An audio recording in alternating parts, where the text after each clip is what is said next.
siempre florezca, unidos en amor. ¿Alguna vez nos hemos sentido nosotros jueces? De pronto muchas, ¿cierto? Hoy vamos a tratar un pasaje que trata de una mujer adúltera. Y esto es un espejo para nuestra vida. Todos nosotros hemos pecado, hemos sentido el peso de la vergüenza, pero también hemos querido lanzar piedras, volvernos jueces. Y hoy vamos a ver cómo Jesús, a través de la palabra, muestra un camino diferente. Un camino que nos invita a abandonar la condenación y el juicio hacia las demás personas y a entender que la gracia y el perdón que Él ofrece es para todos. Vamos a abrir nuestras Biblias en el capítulo 8 del Evangelio de Juan. Vamos a estar en los versículos del 3 al 11. Dice la palabra del Señor. Cada uno se fue a su casa, y Jesús se fue al monte de los Olivos, y por la mañana volvió al templo, y todo el pueblo vino a él, y sentado, él les enseñaba. Entonces los escribas y los fariseos le trajeron una mujer sorprendida en adulterio, y poniéndola en medio, le dijeron: Maestro, esta mujer ha sido sorprendida en el acto mismo de adulterio. Y en la ley nos mandó Moisés apedrear a tales mujeres. Tú pues, ¿qué dices? Mas esto decían tentándole para poder acusarle. Pero Jesús, inclinando hacia el suelo, escribía en la tierra con el dedo. Y como insistieran en preguntarle, se enderezó y les dijo: el que de vosotros esté sin pecado, sea el primero en arrojar la piedra contra ella.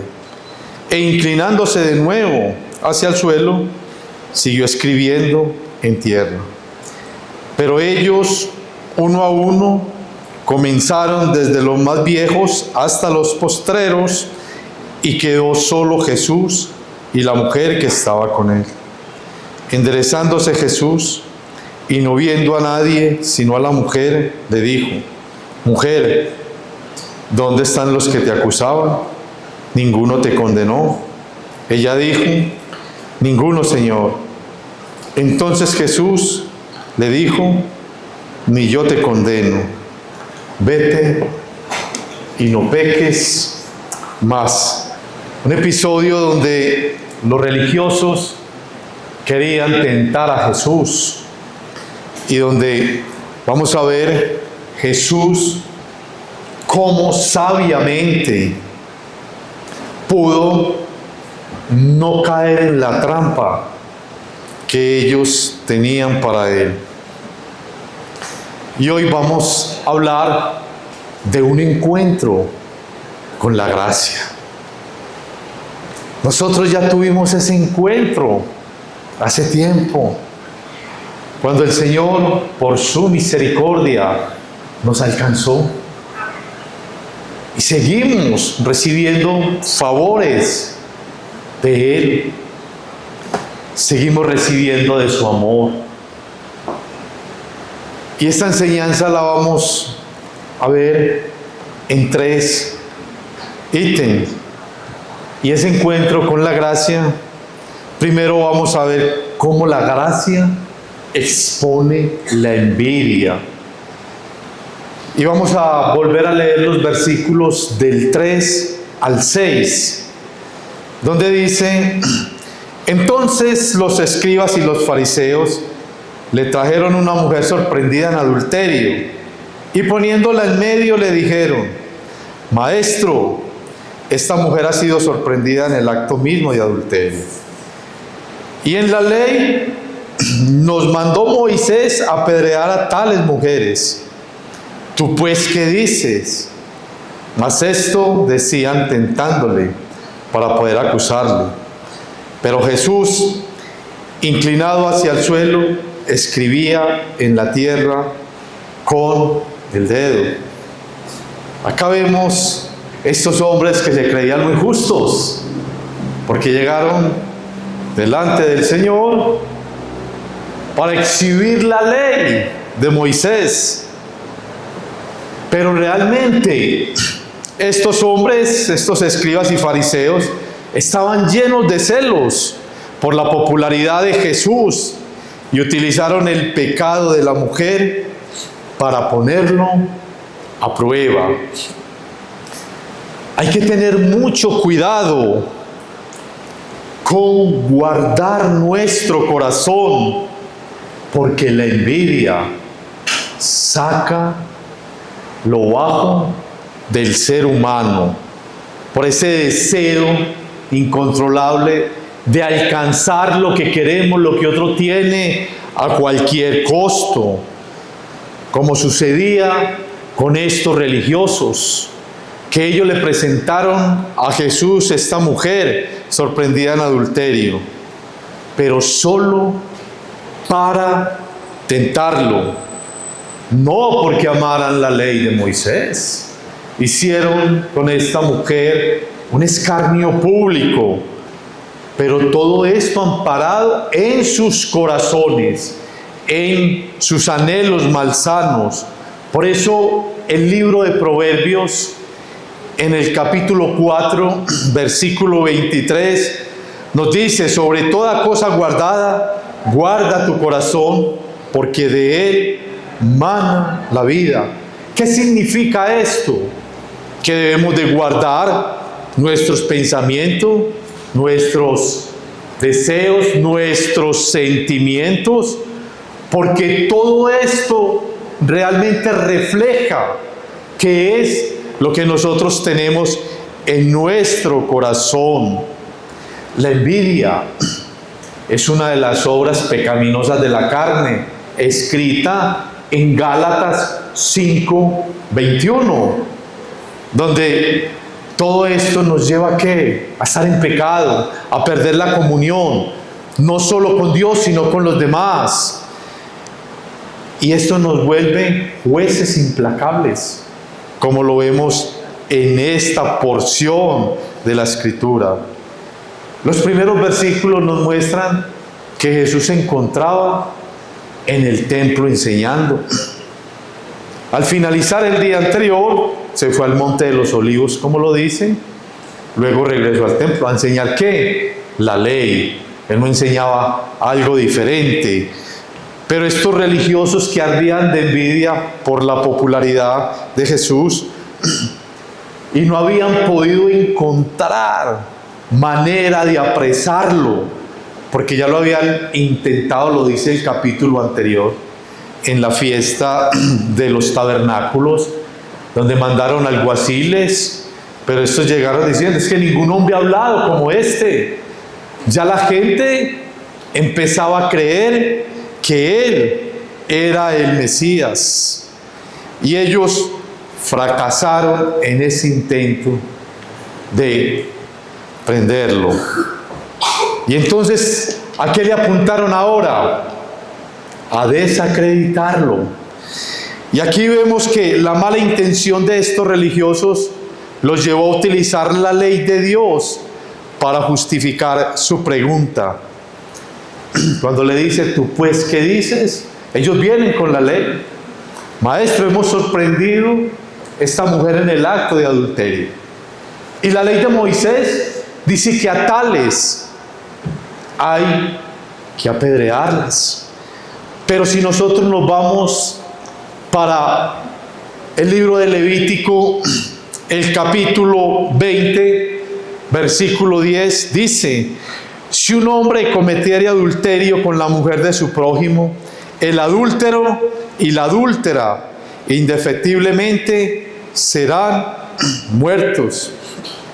La pregunta es: ¿dónde está el hombre? ¿por qué no llevaron al hombre? ¿Por qué solo a la mujer? Toda esta envidia, esta dureza que ellos tenían en su corazón los llevó ¿a qué? A descargar todo el peso de la justicia sobre esta mujer, queriéndola llevar a un triste final, a morir apedreada o lapidada, mostrando cero misericordia.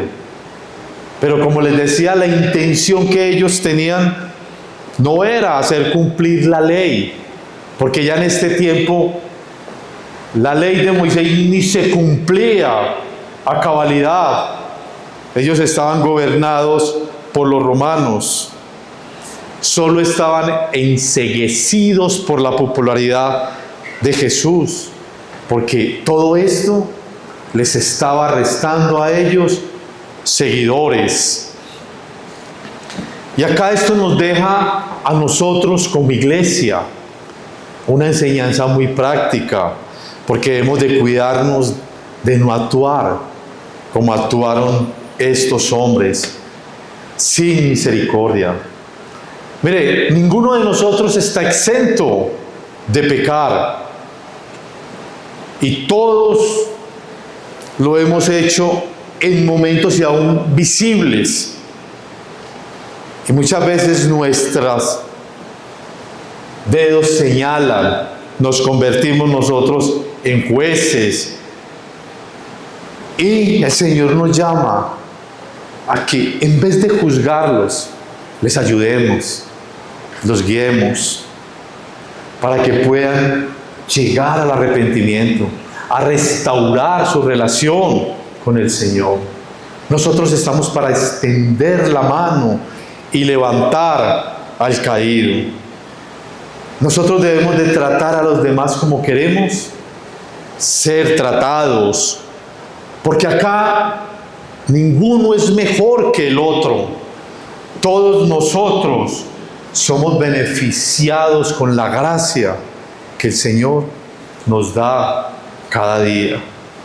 Por eso la importancia de cuidar el corazón, que la envidia no halle cabida en nosotros. Porque detrás de la envidia de los escribas y fariseos se encontraban ocultas intenciones maliciosas y destructivas. Como dice la porción que aparece, mas esto decían tentándole para acusarlo.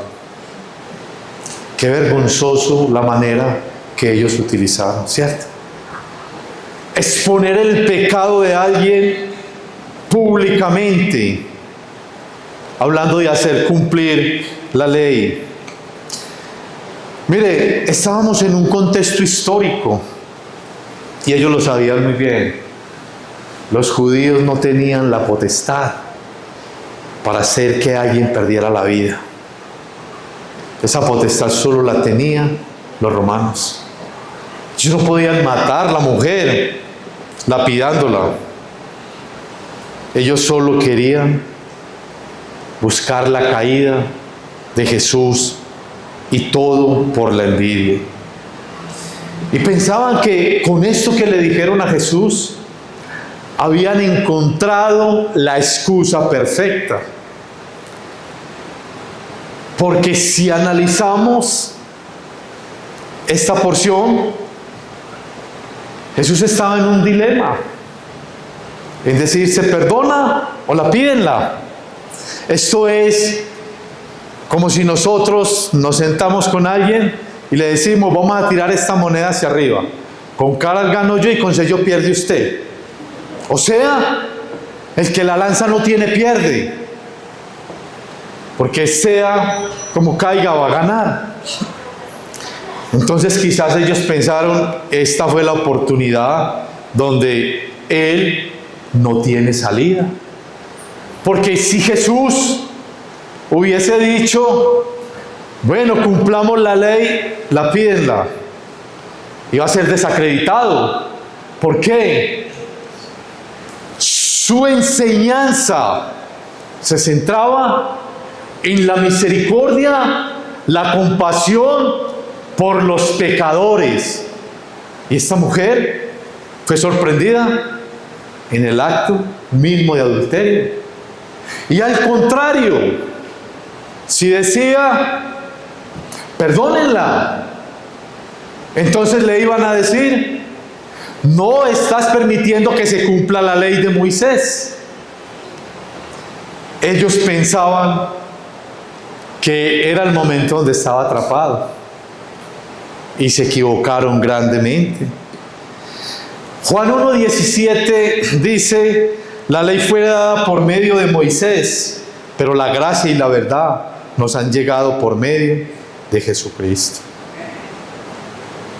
Jesús estaba en medio de un dilema grande, pero vamos a ver en el siguiente punto cómo lo respondió, cómo se salió él de ese problema. Acá vimos de que la gracia expone la envidia, pero también la gracia evidencia la condición del ser humano. Los versículos del 7 al 9 nos dicen, y como insistieran en preguntarle, se enderezó y les dijo, el que de vosotros esté sin pecado, sea el primero en arrojar la piedra contra ella. E inclinándose de nuevo hacia el suelo, siguió escribiendo en tierra. Pero ellos, al oír esto, acusados por su conciencia, salían uno a uno, comenzando desde los más viejos hasta los postreros. Y quedó solo Jesús y la mujer que estaba en medio. La conciencia es un testigo que siempre está presente y que demuestra que no estamos llamados a juzgar a otros sin evaluarnos nosotros primero. Mire, en la Escritura, en esta porción, es donde aparece que Jesús estaba escribiendo. Y estaba escribiendo en el suelo. Muchos especulan, pero la palabra no dice que estaba escribiendo. Entonces, esto en estos momentos es secundario. Mire, las referencias del Nuevo Testamento acerca de la palabra conciencia nos muestran de que esto es una alerta moral, que la conciencia reacciona cuando las acciones, cuando los pensamientos no se ajustan a la norma que nosotros determinábamos o que ya está establecida, que es buena o es mala. Ella hace la alerta. Cuando es buena, trae gozo. Pero cuando no es la adecuada, sentimos el peso, nos sentimos mal. Y eso fue lo que le pasó a estos hombres. Mire, nosotros como seres humanos, nosotros podemos engañar a los otros, pero nosotros no podemos engañar ni a Dios ni a nosotros mismos, porque la conciencia nos habla, la conciencia nos muestra cómo estamos. Por eso la importancia de no convertirnos en jueces. Estuvimos los martes enseñando acerca del Sermón del Monte.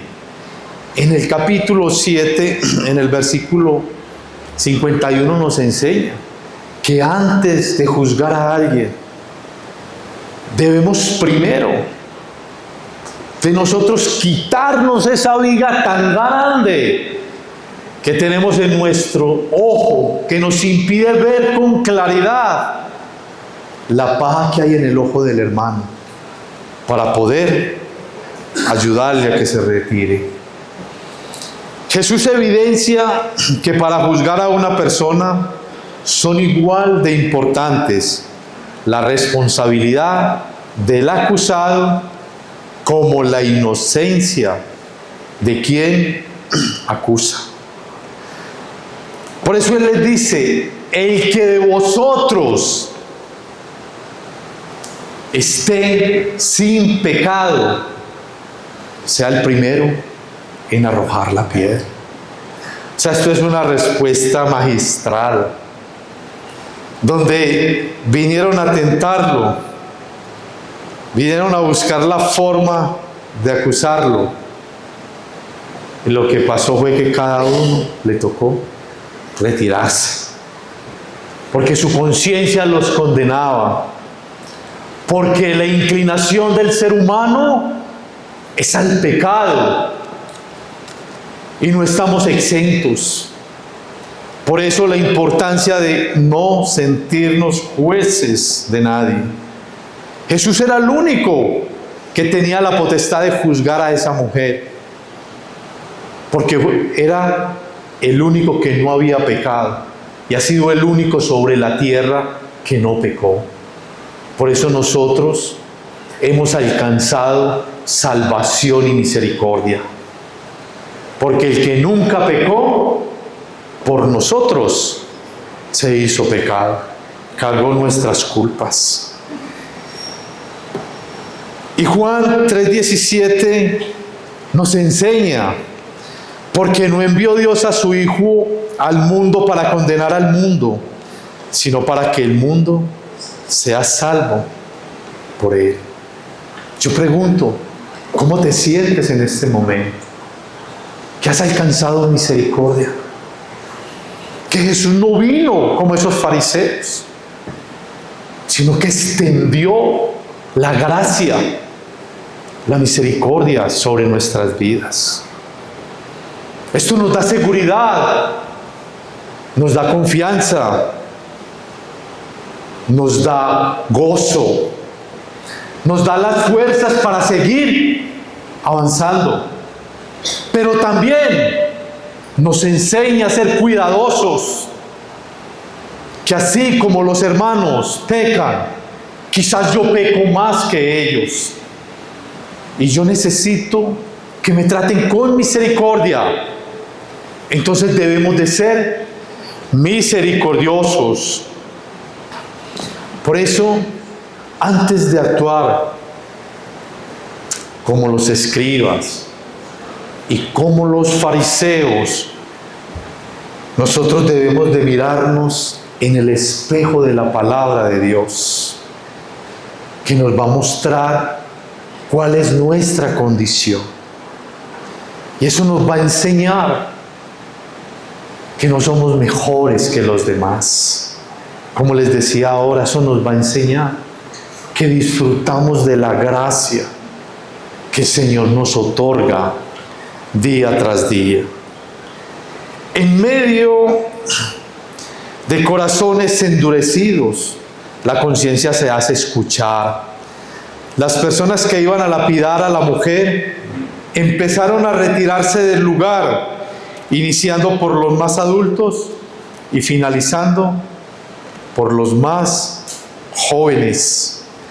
Estas palabras de Jesús penetraron en lo más profundo de sus mentes y de sus corazones, haciendo que la conciencia los acusara.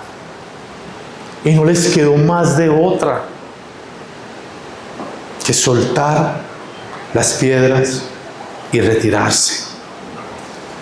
Porque el juez verdadero fue el que les hizo la pregunta, el que conoce las intenciones del corazón. Porque ellos quisieron poner la ley de frente, pero estaban sesgando la ley únicamente por la dureza de sus corazones, por la envidia. Por eso ellos fueron expuestos, la conciencia los expuso, porque la envidia, las malas intenciones, la hipocresía, todo esto se desvanece ante la luz de Cristo. Por eso nosotros cuidémonos, de no emular estas cosas, porque a veces caminamos con piedras en las manos, no literalmente, pero para acusar a los hermanos que caen en pecado. Evidenciamos falta de amor y falta de misericordia. Mire, hay un dicho en el entorno cristiano y deberíamos de empezar a contribuir para que este dicho pase ya a la historia. Se nos dice, el cristiano es el único soldado que deja a su compañero herido en el campo de batalla. ¿Por qué? Porque no extendemos misericordia. Porque en vez de ayudar, cogemos a la persona y le enrostramos el pecado, la falta. Y la persona queda peor. ¿Qué esperamos nosotros cuando caemos en pecado? Que nos lastimen más o que nos ayuden a levantarnos. Yo creo que todos queremos que nos ayuden, ¿o estoy equivocado? Entonces debemos de luchar para cambiar este dicho, porque ninguno es más importante que otro, o clasificar los pecados, porque yo cometí una mentira piadosa, que es lo que decimos. No, mentiste. Es poder extender la misericordia.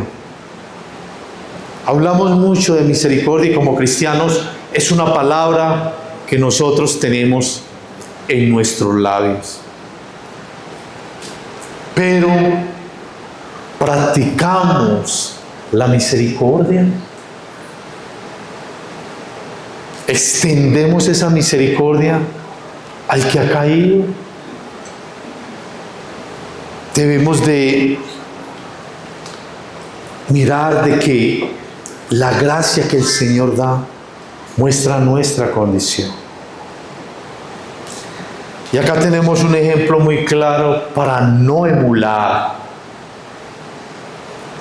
Y vamos a ver de que la gracia también extiende perdón.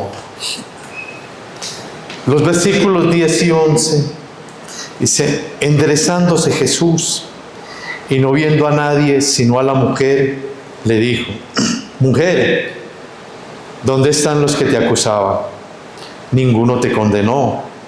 Ella dijo: ninguno, ninguno, Señor. Entonces Jesús le dijo: yo no te condeno, vete y no peques más. La gracia que Jesús da trae libertad, trae perdón, trae restauración y transforma a los seres humanos. La gracia que es ese favor inmerecido, que es gratuito, que no se requiere de nada y que Él da para todo aquel que lo quiera recibir. Describe cómo esta gracia ayuda al fortalecimiento, ayuda al crecimiento de las personas. ¿Para qué? Para caminar luego en buenas obras, no porque las obras salven, sino porque es el efecto de la salvación. Jesús, siendo el único que tenía la autoridad para condenar a la mujer, le otorgó lo que no pasó por la mente de ninguno de los religiosos. Él le dice: ni yo te condeno. Los acusadores salieron todos, salieron avergonzados. porque la gracia no es para condenar. ¿Cuántas veces nos hemos querido convertir en jueces? ¿Y cuántas veces nuestra conciencia nos acusa? Porque cuando miramos hacia nuestro interior, vemos de que no somos mejores. La manifestación de la gracia por medio del perdón que Jesús le otorgó a la mujer pecadora no le daba la autorización para seguir pecando, sino que la impulsaba a un cambio de vida. Vete y no peques más. Jesús le hace un llamado al arrepentimiento, a un giro total en su vida, a que desde ahora en adelante empiece a caminar como Dios lo determina, que le dé un cambio a su corazón y a su conducta. El Señor nos llama al arrepentimiento, porque el pecado es un gran peso que nos impide caminar libremente durante nuestro peregrinaje en esta tierra. Esta mujer experimentó que la justicia de Dios está unida a su misericordia por medio de Jesús, que es el Cordero de Dios, que quita el pecado del mundo, como lo dijo Juan el Bautista en el libro de Juan, capítulo 1, versículo 29, y lo hizo por medio de la muerte. Jesús, con su sacrificio, separaba entre la ley y la mujer. Y ahora, por su gracia, la mujer alcanzaba misericordia. Iglesia, la gracia, la misericordia de Dios es la que nos tiene a nosotros esta mañana acá reunidos, exteriorizándole al Señor como lo hacíamos en el tiempo de la alabanza, mostrándole nuestra gratitud, nuestra adoración, exaltándolo porque Él es el único digno de recibir toda la alabanza. Pero también nos impulsa a que no se nos olvide esta palabra que Jesús le dijo a esta mujer: vete y no peques más. Nos impulsa para que nosotros luchemos para no caer en pecado, para que cada día demos pasos de fe, porque el Señor no nos condena, el Señor nos perdona, su misericordia está extendida todos los días sobre nuestras vidas. Vamos a concluir. La envidia hace que se actúe sin misericordia, exponiendo a los que pecan al escarnio público. La conciencia es el testigo que siempre está presente y que muestra cuál es la condición moral de cada uno de nosotros. Nosotros no estamos libres de pecado para creernos con el derecho de emitir un juicio sobre las demás personas. Jesús no vino a condenar al mundo, su misión fue salvarlo, y la gracia que Él otorga cubre todo pecado.